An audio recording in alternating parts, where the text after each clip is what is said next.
everyone. Welcome out there to the conversation, where every week we get together and we talk about matters of our faith, matters of our religion, and we just have a conversation. I'm Todd Brown, and this is Rick Coop. And we have these conversations a lot. Yep. Just sometimes we invite you guys, and sometimes we pile up a bunch of information, and we have thoughts about it. But really, we want you to be involved. If you have a thought, don't wait. Just write it down. Type it out here for us and let us know. I promise we'll get back to you. This week, what we're talking about is a weird one to me, that it's a controversial thing, but it kind of is, and that is Christianity and the environment, or I guess environmentalism, or are you a tree hugger, or do you just not care about the environment at all? And it's a weird to me that Christians when you and stand in I weird spots. first started talking about this, one of the things that went to my mind, and it's probably where I'm at with, is that we have a responsibility as Christians to take care of this creation that the Lord's given us. Yeah, well, we all have a responsibility. everybody doesn't share that opinion.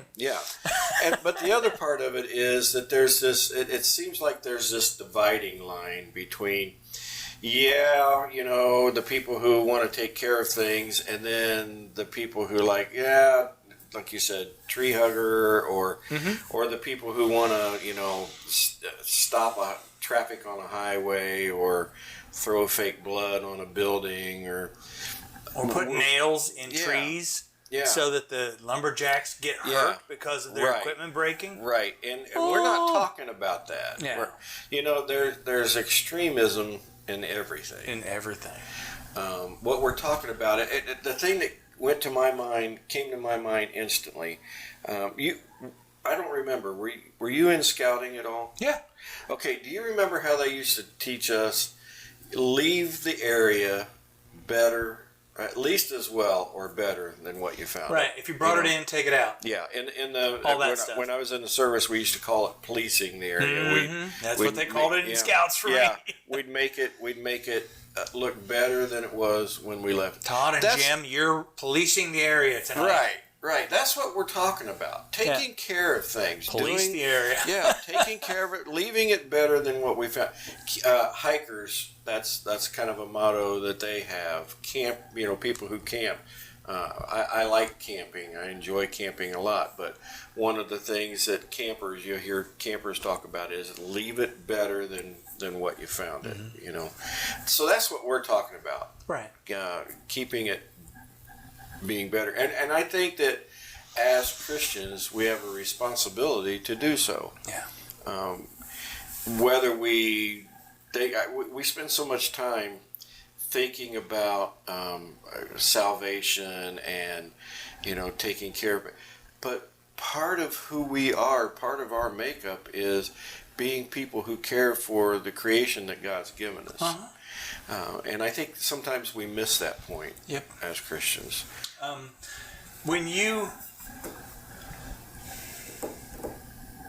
I think there are people who are watching who would find it hard to believe that there are Christians who are against environmentalism or against taking care of the planet,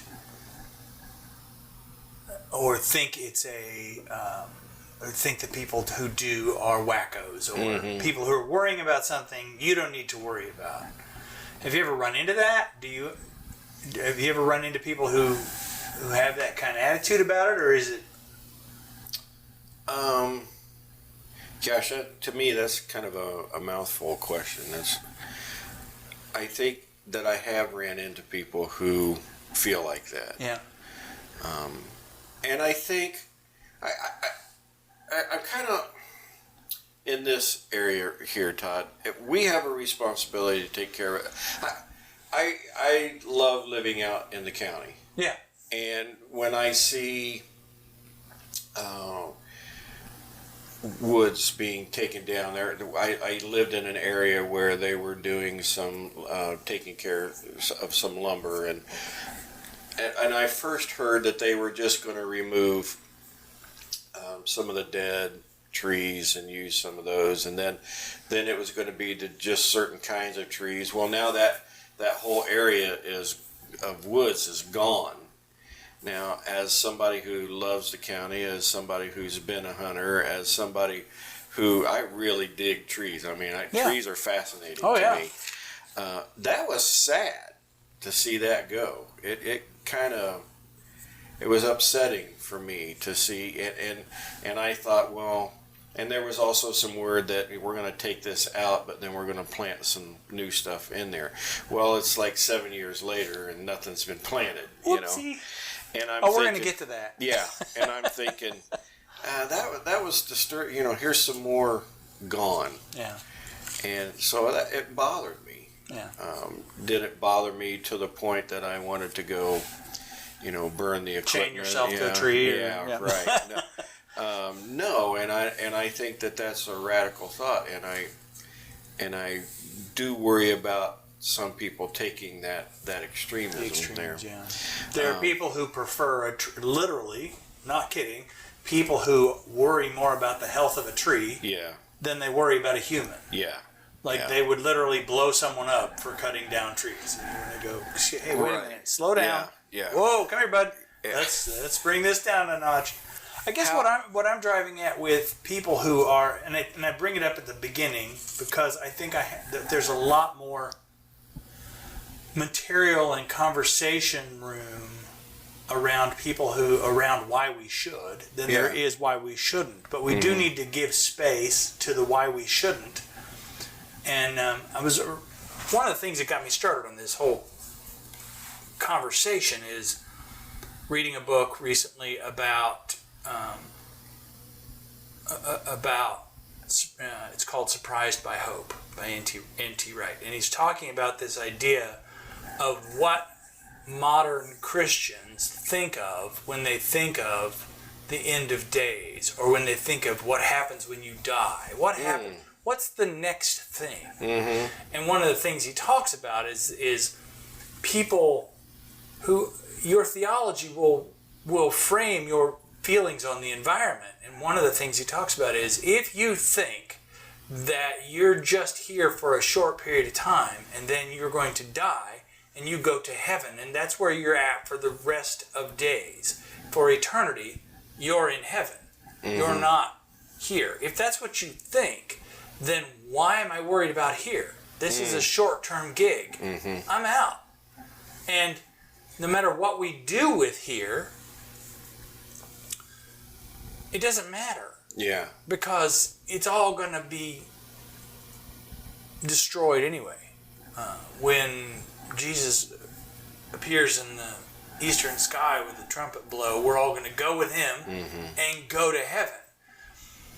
And his point is, hey, you got to read the rest of the book. Sure. Yeah. Because when you get to the end, guess where we're going to be? Yep.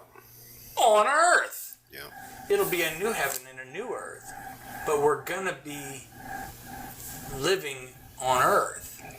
So learning to take care of earth and being with earth and loving earth and taking care of it, you better get good at it. Sure. Because this is where you're spending eternity. So his point was your theology matters. So for those who say this is a short-term gig, we're out. I don't care. You're loving the creation over the Creator. Mm-hmm. His point is, well, okay, but this is where you're going to spend eternity. If you believe this book, this is where you're going. So I think, and I'm not saying I've got it all nailed down. Well, we certainly don't. We wouldn't be talking to everybody. Right. But I think that, first of all, I think that the resources that we have here on earth, God gave us to use. Mm-hmm. I believe that he gave us the wood to build. I believe he gave us the stones to make the concrete. I believe that, the water is here to drink and have fish in it, and we, reap the harvest of the fish. And I believe that God put together this creation for us to use. Yeah. But I also believe that he put together this creation for us to use wisely and to care for and to cultivate. Yeah. And I think the people who understand that most are farmers. Every year they've got this season that they go through. There's a season. Okay, here's the song's already in my mind. You know, to everything. Turn. But they've got this time to plant, you know, and they're using the ground to do so, and they've taken care of the ground, and they've tilled the soil, and they've, you know, done everything. If they have to add, you know, whatever to it, you know, lime dust, or if they have to add fertilizer, and they've cared for it, and then so now they've planted, and then the next thing they do is they watch the planting grow, and they do what they need to do to take care of that, and then comes the harvest, and then the season starts off. But it's a constant caring for the land, and I think we all have that responsibility to care for it. Whatever resources we might be using, whether it's, you know, gas or coal or wood or whatever, we have a responsibility to use it wisely. That means we use it, but we use it to its best, you know, and I think we need to be dedicated to that. I'm not an advocate of, you know, well, we just don't use coal anymore at all. Yeah, I think it's here.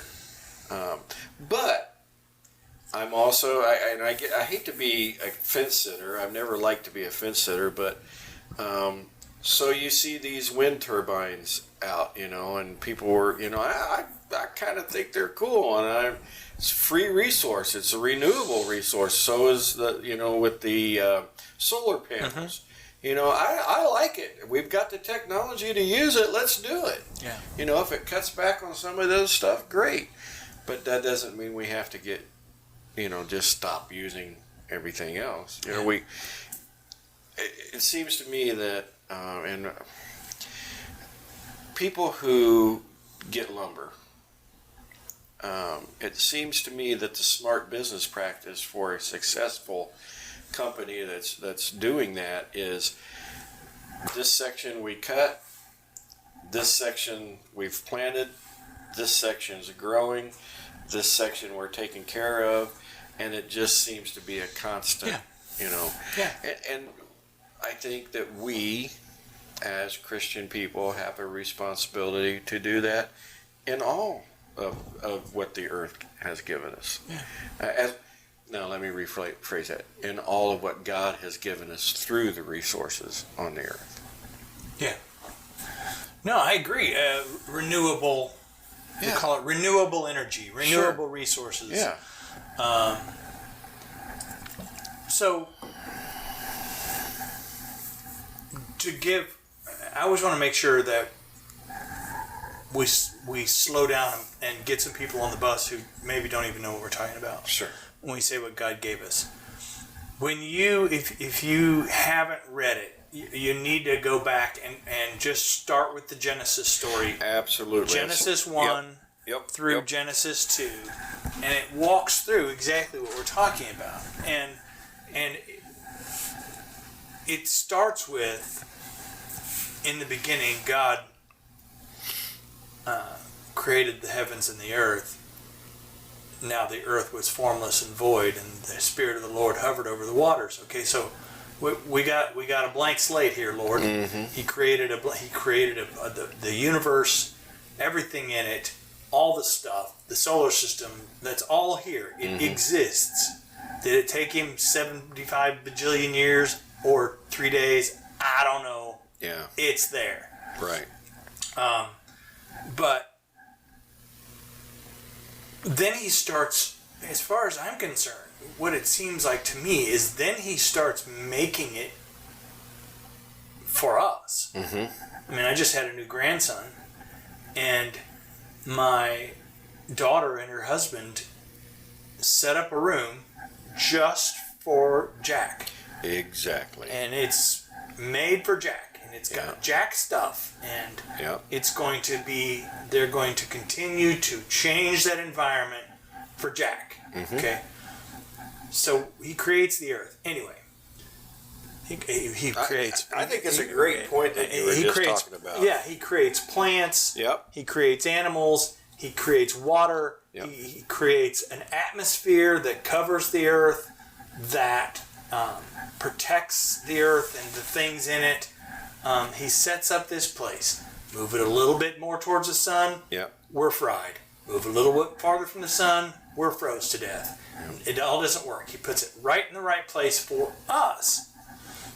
I don't know if he did it someplace else for some other living creature. I don't know.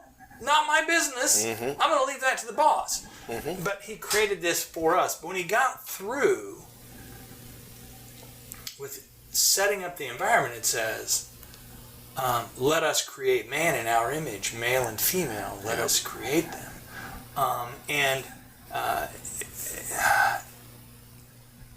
And then it walks through, and God blessed them and said to them, be fruitful and increase in number.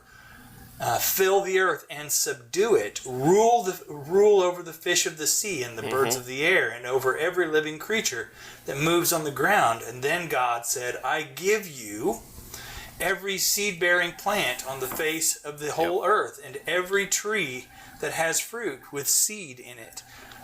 When they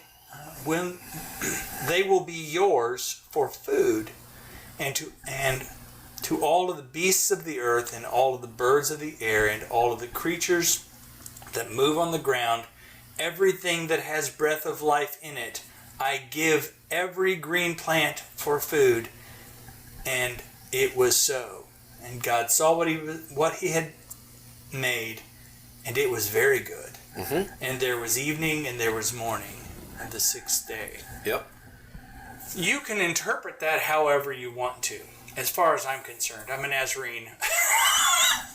You do with that what you want, right? Yeah. So as far as I'm concerned, you can make that a fable, you can make that a literal story, you can whatever, dude. Doesn't change what happened.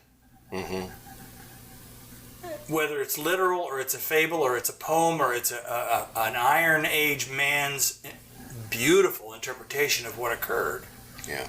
Doesn't matter. Same result. God said, I put you on the perfect ball in the midst of my universe that has all the stuff that you need. Like my new grandson Jack's bedroom. It's got all the stuff. They even got a little thingy now that they put on their ankle that attaches to their phone that tells them whether or not he's breathing and whether he's moving and doing well. Wow. The way we did that was drawn to laid in bed with her hand in the bassinet.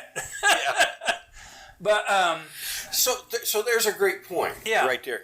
So things have advanced since our kids were little. A little bit. You know, the monitors that they have. You know, if you wanted to know, you got get your butt out of bed and go in there and look at it. Now you've got the monitors. So with the advance of technology, we have the ability to have more renewable resources. Yep. Use it. That's great. Right. He gave us wisdom. You know, he gave us knowledge to be able to do these things. And I think we really should use them. Does that negate everything else? No, it doesn't. I don't think it does. But he put us in charge of it. I guess what I'm driving at with the Genesis story is he said, guys, here's the deal. Yeah. This is yours. Yep. Now, if you break your toys, you broke your toys, honey. You can come tell Dad and I'm hurting for you.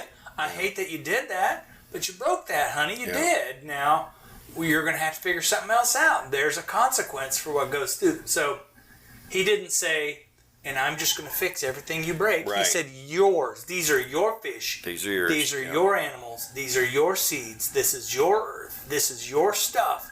You take care of it. Yep. Now, there's luckily, at that point, and maybe we're hitting the edges of, there's enough of it that you can screw it up, and it really, you can go, I messed up that patch, I can go over here. But part of the whole deal is take care of it. And isn't it great? Before we go any further, though, before I say what I'm about to say, I also saw Psalm 115:16, where it says, "The heavens are the heavens of the Lord, but the earth He has given to the sons of men." It's ours. It's yours. Do with it. Do with it what you need to do with it. I gave it to you so that your room, so that Jack's room has everything that Jack is going to need. Yep. But someday Jack's going to grow, and his parents are going to see to it that the room grows with him, that Jack's world expands, and I believe that as we grow in wisdom, our world's going to expand. But the basics are still there. Still there. And we need to take care of those basics. And if we don't, then there's an issue with it. And I think it's great that God in His wisdom has created a world. Gosh, I don't know if I'm going to say this right. I hope I get the point. That kind of knows how to take care of itself. That's the beauty of it, isn't it? Yeah. And I'm glad you said that, because you understand what I'm trying to say. That it has a way of adjusting and renewing and look, you may think you're Mr. Big Stuff, but you forget, I'm the one who created the room. Yeah. So I know how to take care of the room, because I was there since the first paint drop. Yeah. And you may think that you've got it all figured out, but you don't. So I think it's cool that God has created this thing that knows how to... It's self-healing. Yeah. Balance itself It's regenerating. Yeah. It's self-maintaining. Mm-hmm. If we disappeared tomorrow... I was just going to say that. If we disappeared tomorrow... Yeah. It would be like, oh, that was weird. Yeah. Those guys were only here for X number of years. Yeah. Next. And I don't... Now, my theistic viewpoint is that it was created for us. But I think that's a point in time. Yeah. And I don't think it will. I don't think it would go on without us. In other words, I don't think that the ultimate plan. I believe in the regeneration of life and the regeneration of this earth at a time and point when God decides that. Okay. But I do believe that if this whole human experiment was over and the humans were gone, this earth would just, as Robin Williams put it, when Mother Nature is done with this, she's going to go and just walk on. It's not going to be a thing for her. But it's self-generating. It's self-repairing. It's. I hear people say sometimes, why would God create a planet or create a being or create beings that have or allow to have these problems? To which I say, God created a place and a people that are affected by what you do in the short term, but are not affected by what you do in the long term. It's self-healing. It's self-correcting. It will adjust. I really, really, really wish I could remember the name of this fella. In fact, it's so important to me that I be able to remember that I'm actually going to go looking. I'm listening to a gentleman speak right now who is an intelligent design scientist, and I want to give him proper. His name is Stephen C. Meyer. Okay. And he is a scientist who is speaking about intelligent design. And one of the things that he points out is, is this thing is self-correcting. This thing is self-adjusting. It's self-maintaining. It's going to move forward. But one of the things that for him pointed to, he calls it a theistic point of view, a creator, is the fact that there are moments in science that they cannot explain where there was a correction. There was a correction in the cosmos, in gravity, in the way that things were built. And you can't explain that without having a creator, without having someone who's watching over the whole thing. So my point is that there is that this thing is self-correcting. It's self-adjusting. It's someone who loves me who keeps calling me. It's self-correcting. It's self-motivating. It's self-moving forward. So to me, that's the ultimate God. A God who creates something that is perfect in the human sense. In other words, would never need self-correcting, would never need self-maintaining, would never need adjustment. That creation is actually a weaker point of view. Yeah. It's weaker than somebody who creates something that says, you know what, do whatever you want to this. Right. It's going to be okay. Yeah. I got this. Let me ask you something. In Leviticus chapter 25, verses 1 through 5, this is what the scripture read. The Lord said to Moses at Mount Sinai, "Speak to the Israelites and say to them, when you enter the land I'm going to give you." I think this is kind of a metaphor to what we're talking about. The land that I'm going to give you, the land itself must observe a Sabbath to the Lord. For 6 years sow your fields, for 6 years prune your vineyards and gather their crops. But in the 7th year, the land is to have a year of Sabbath rest, a Sabbath to the Lord. Do not sow your fields or prune your vineyards. Do not reap what grows of itself or harvest the grapes of your untended vines. The land is to have a year of rest. To me, that sounds a lot like what you're talking about. It's a time of rejuvenation. It's a time where the land kind of does its thing and goes through its natural process of taking a rest and healing and doing what it needs to do. To me, this is a perfect narrative for what you're talking about. That regeneration time period. And if we would honor that, we don't today. No. But if we would honor that, then I think we would see the world in a whole lot different shape. Have you ever looked into the Dust Bowl? Yeah. Okay, so for those who are uninformed, there was a period of time called the Dust Bowl in the United States, where they had these huge dust storms, and the topsoil just was blown away. And part of that was the fact that they weren't doing this. They just kept growing the same thing over and over and over, year after year after year.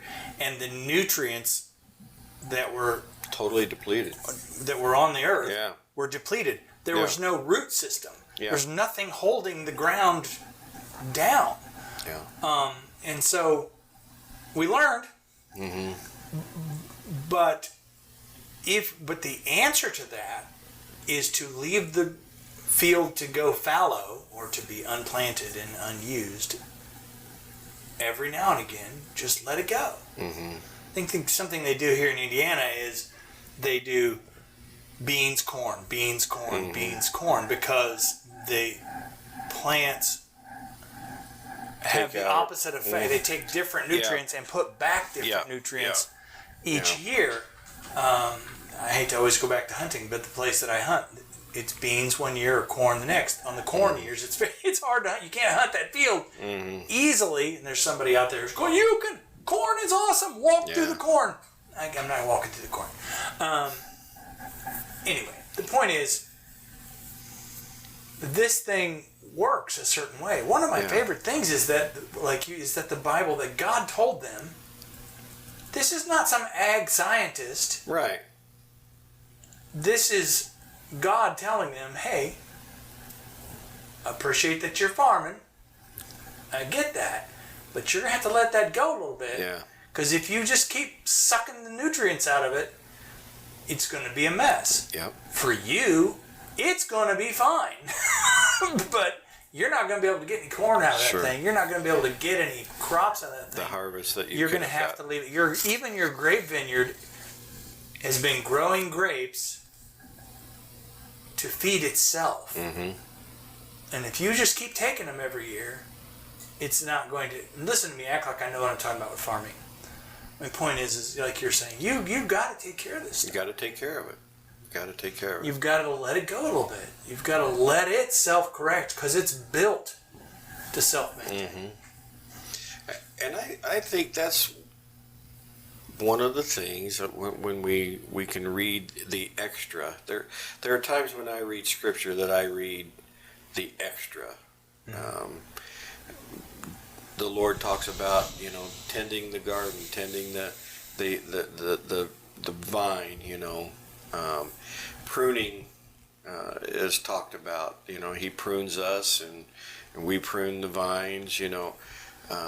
He's talking about tending to things, and we need to tend to the earth. So Take many care of it. of Jesus' talking points are farming. Mm-hmm. Mm-hmm. So much of what he's talking about is farming.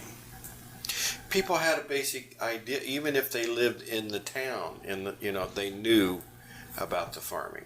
Mm-hmm. And we've I heard a conversation, and I'm not sure if they were being a little sarcastic and teasing or not, but I heard a conversation. I'm not even going to talk about the age of the folks, but that it was so great to just be able to come to the store and get whatever they wanted, and one of them said, "Where does all this stuff come from?" and I gotta tell you, as a 60-year-old plus guy, I'm like, what? Yeah. You have no concept? And then and I kept walking away, and I thought it has to be in jest that they said that. But there's a part of me that, by the tone of their voice, is kind of like, I'm not sure if they really did know, and that's a bit scary. Mm-hmm.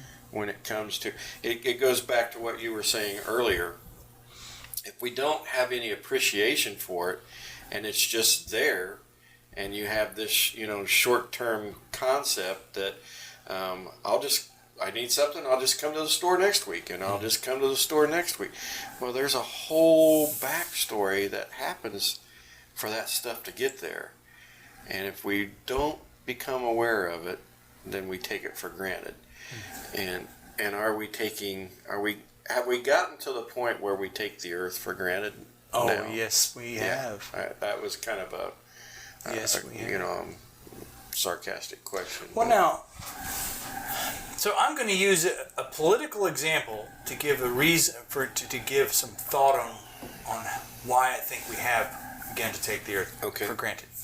But I'm not, no matter what somebody might try and put on me, I'm not saying that one political side is right and the other is wrong. Mm-hmm. I'm just saying that when you look at how our country is divided today, you have, we're pretty close to 50-50. Mm-hmm. Progressive versus conservative. Mm-hmm. Liberal versus conservative. We're pretty much 50-50. To the point where every election is a big argument. Mm-hmm. But what I'm trying to say by saying that is not a political thing. What I'm trying to say by saying that is the reason is the majority of those who are progressive or liberal are folks who live in the big cities. Mm-hmm.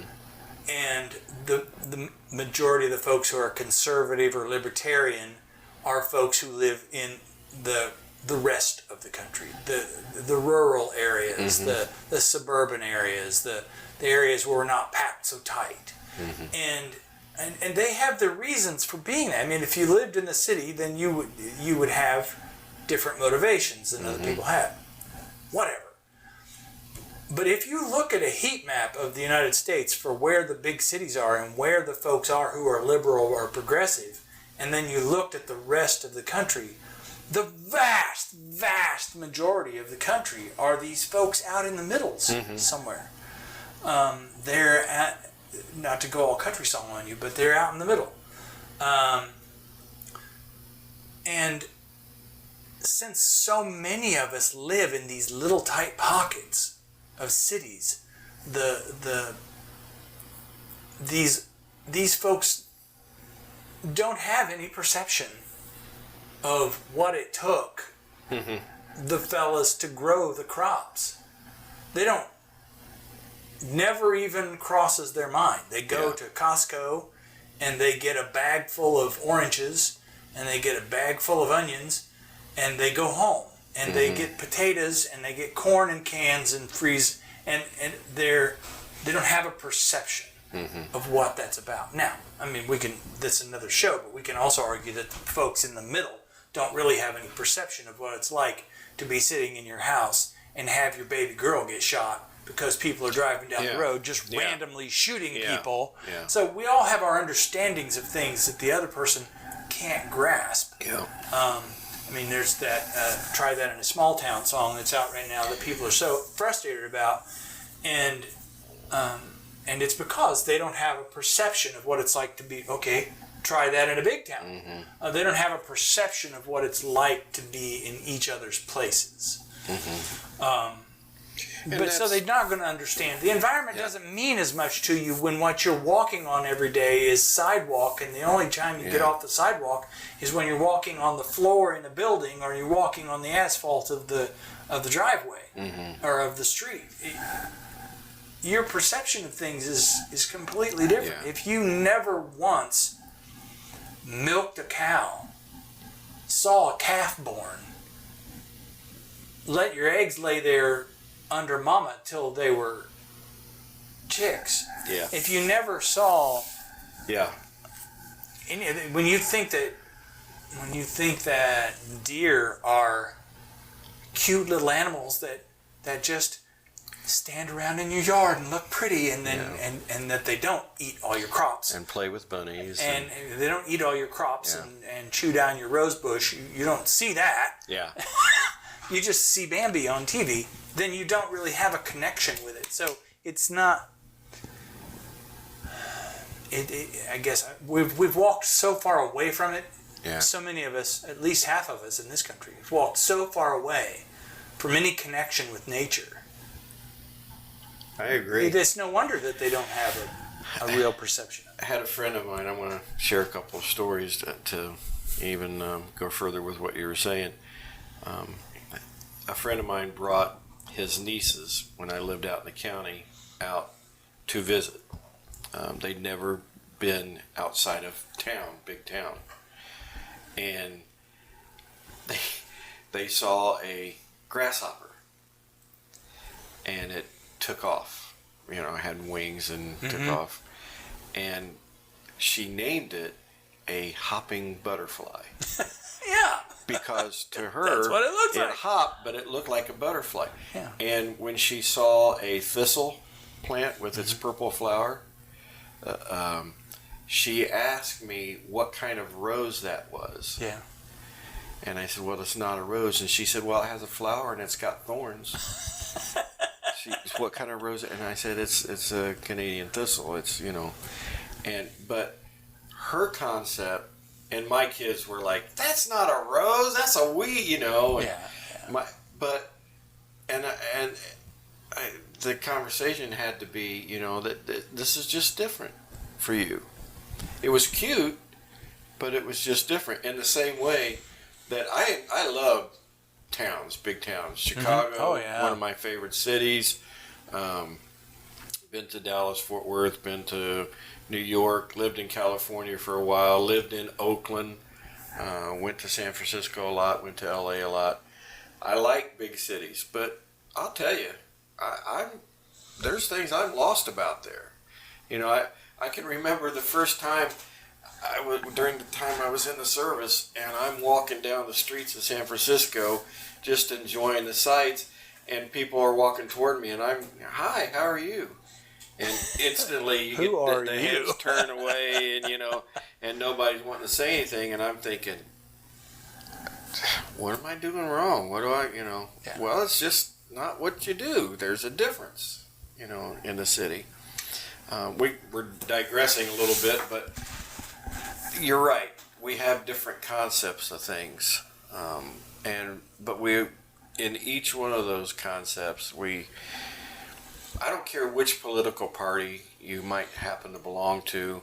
There are good things. Here's something that needs to be said. There are good things about each political party. There absolutely are. There are things that need to be investigated more with each. And I don't mean investigated so that we can throw somebody in jail. I mean investigated because it's a good idea. Let's look at this a little deeper. Let's see what of this might be able to be applied in all political parties. Yeah. Well, we just have reached a point where we are so invested in being right. Yeah. That we've stopped listening to the other side and remembering that they're children of God and that they are people like we are, and that we just think that their motivation has to be to prove that we're wrong, not that they think they're right. They're just trying to make me wrong. I think that happens with some of the radical movements out there. They are so. It even to me becomes less about what the problem is and more about I'm going to make you see how right I am. Right. And if that takes me throwing fake blood on the building so that it mars your building, or sitting in the middle of a highway and stopping traffic and all of the negative effects that has, it's more about me proving to you how wrong you are than it is actually about the situation that's happening. And that, to me, that's where it gets scary. That's where zealots can happen on either side of this fence that we're on. And when, as you said, we stop listening because we want to prove how right we are and how wrong you are, then things really get screwed up then. Yeah. Really get screwed up. Active listening. Yeah. There's a friend of mine, Jeremy McLaughlin, who said one time,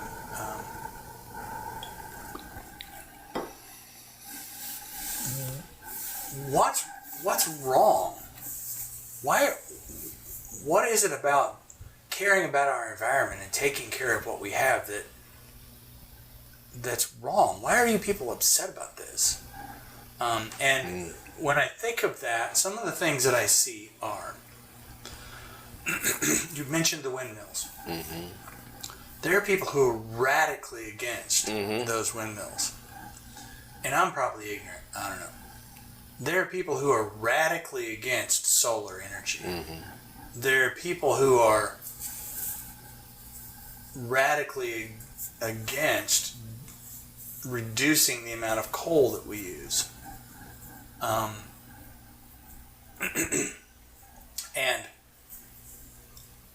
I would argue that pretty much each time when I see those things, a lot of it comes back to a very unchristian thing. And that is, but they're doing it, and if we stop doing it, it's going to hurt our ability to advance. So they want us to be in this treaty or whatever that reduces the amount of emissions that we put out. And those guys over there are putting out umpty bajillion times more emissions than we are. So we're going to be hurt by not putting out those emissions.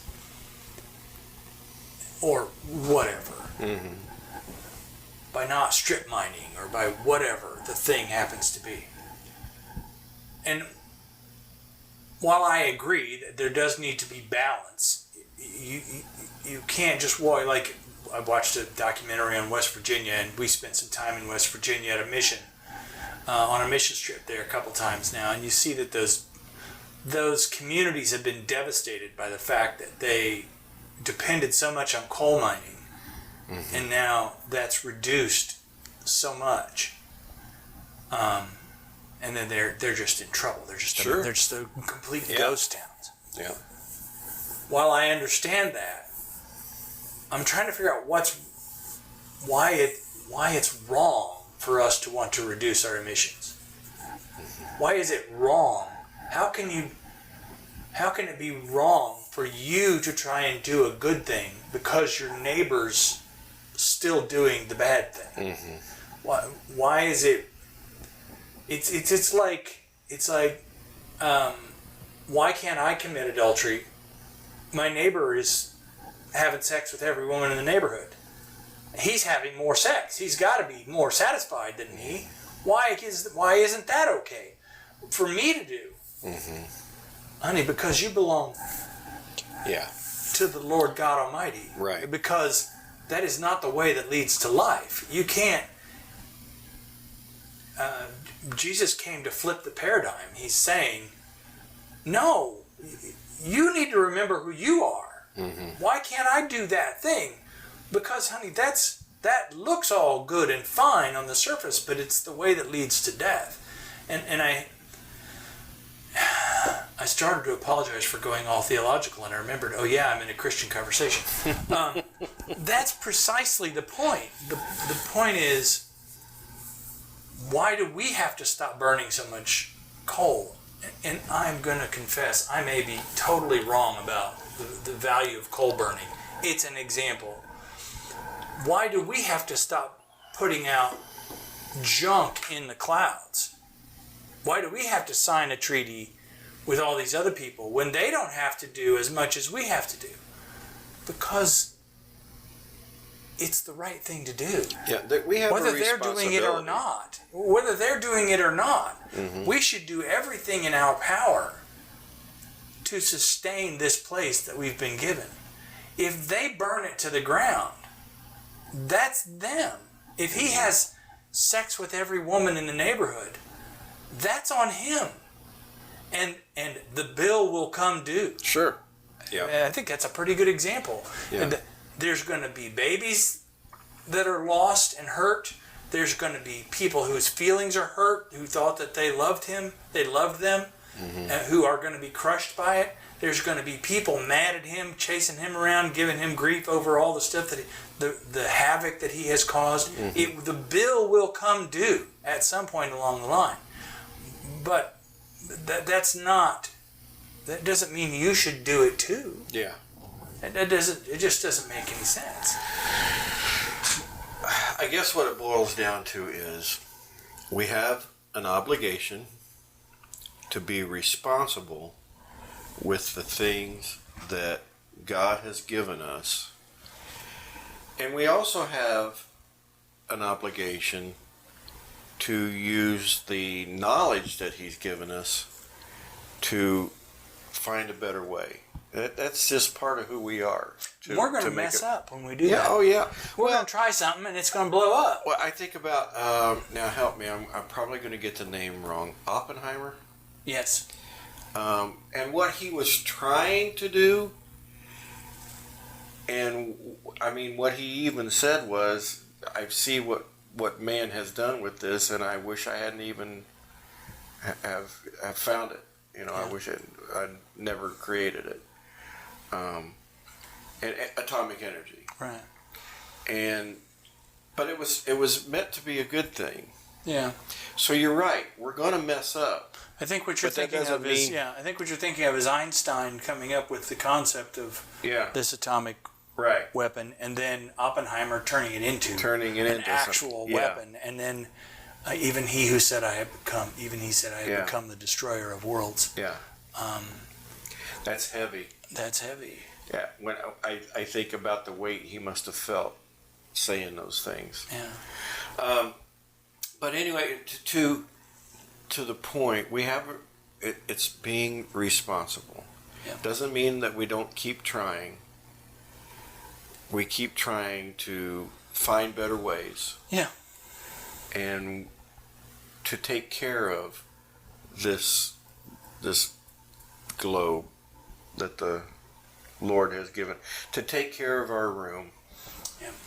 There's a concept that I found that talks about where the walls are on some of this. Mm-hmm. And it's what we are taking care of. And we're taking care of the birds, the bees, the flowers, and the trees. I'm going to stop. Bees and flowers and trees. We're taking care of the animals. We're taking care of the animal habitat. We're taking care of... every time we do that, we're showing our age. Yeah, we are. We're taking care of the waters and the land and the soil and all of those things because this is what we were given. Mm-hmm. We're taking care of it. And if we get too wrapped up in, we're taking care of it for us, then we can mess it up because we don't recognize the depth of the whole thing. We're just supposed to take care of the whole thing. But there is a place where you have to say, what is the priority? And the priority is the humans. Our priority needs to be the people, the human beings, the God's children. Right. And I think sometimes some folks take their care for the birds and the bees and the flowers and the trees, the water and the fish and they flip it to where we're taking care of that at the expense of the people. Yep. Jesus gives us very plainly that we are to love the Lord our God with all of our heart, with all of our mind, and all of our soul, but also to love our neighbor as ourselves, to take care of other people. That's the two commandments. It isn't and take care of environment. That's like an original. We were given stewardship over it. Take care of this concept. But when we go to a point where we're doing things at the expense of humans so that we can take care of the plants and the fish, but that's a very, very rare occasion, I would think. When we start driving nails into trees so that somebody gets hurt because they're cutting down a tree, when we consider we have more trees on this continent than we have since when we got here. When Europeans got here, there are more trees now than there were when Europeans got here. When you're talking about a renewable source, in other words, we're going to have to use our brains, and think about what that balance is, right? Yep. So, absolutely. What do you think? That's what I've got. That's what I got. How about you? Yeah. All right. Well, guys, thank you for joining us. Thank you. Hey, if you have a thought, if we got something terribly wrong, I'm just going to bet if you could just look into the coal mining thing, I'm probably dead wrong. But we're doing this in the spirit of love, and I hope that what you take away from this is God gave us this thing, and He put us in charge of it. Absolutely. And He told us to subdue it, and we're supposed to take care of it. Yep. Waking up in the morning worrying about what we're doing with this garden that God gave us is a primary motivation. Yeah. And we shouldn't be ashamed. But let us know what you think. If you like hearing more from us, just hit that like button, hit a follow or subscribe button, whichever method that you have. And I hope you have a great rest of your day. Yeah. Bye-bye.